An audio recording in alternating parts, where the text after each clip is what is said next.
I'll start my video with the growth mindset picture above my door. I loved this course. I found it and the text to be full of invaluable information. I wish I could have taken the class a year ago. Here are a couple little things that I am going to leave up from the previous teacher. I love that there are things on the wall to show them and that we can go over every day before we go in the hall and before we go to lunch. There is so much that I feel I will take with me into my classroom. So let's go into my classroom. As you can see, it is not set up. The previous teacher just moved out, but I am so extremely excited. This space energizes me, and I could not be more excited about the year to come. Strategies that I will use, I'm going to start the year with expectations. Here in this corner is going to be, there's my little chair, and this is going to be my carpet time corner. We have the calendar.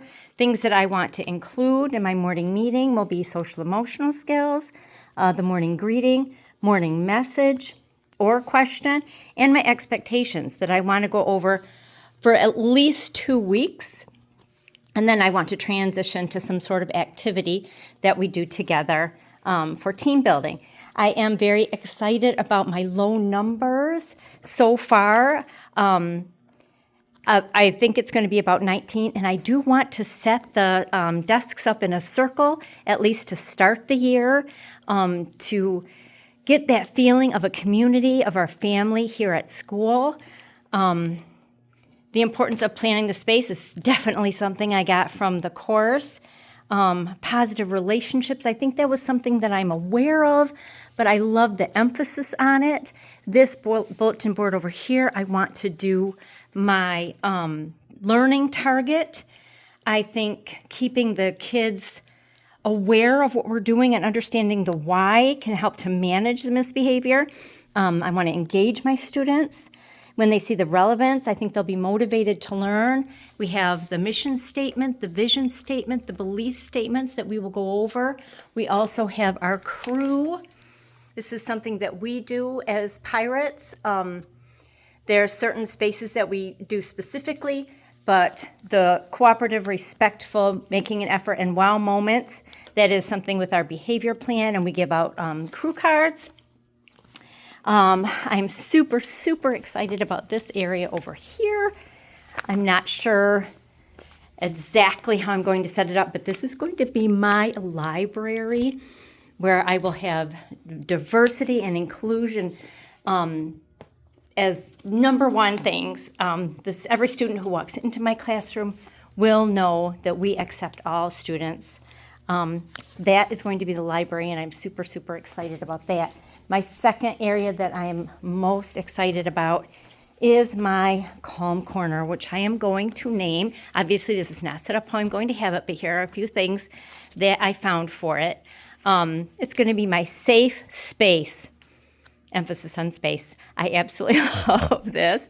I've got some fidgets for it and some posters for to learn how to breathe, which we'll go over in the morning meeting when we talk about social emotional.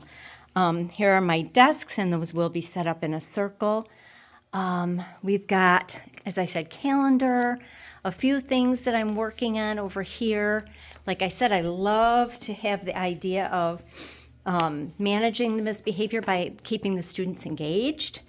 One very strange thing about our school is that our classrooms are completely open to each other. That is the classroom next door. And so there is a lot of shushing in our classrooms, unfortunately. I believe in getting messy and loud sometimes, and that makes it kind of difficult. Here's the opening into the kindergarten classroom. I have a first grade classroom. I've got my numbers up there, and some things ready for our STEAM lesson. My lit groups are ready to go, as are my class jobs.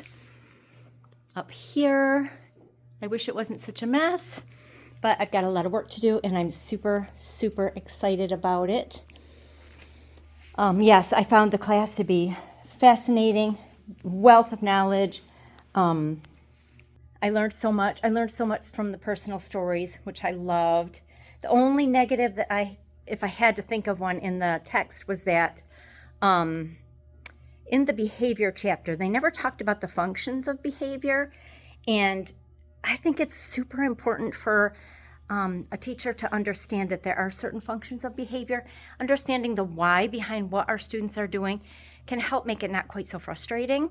In my opinion, I was an aide in an EI classroom for 4 years.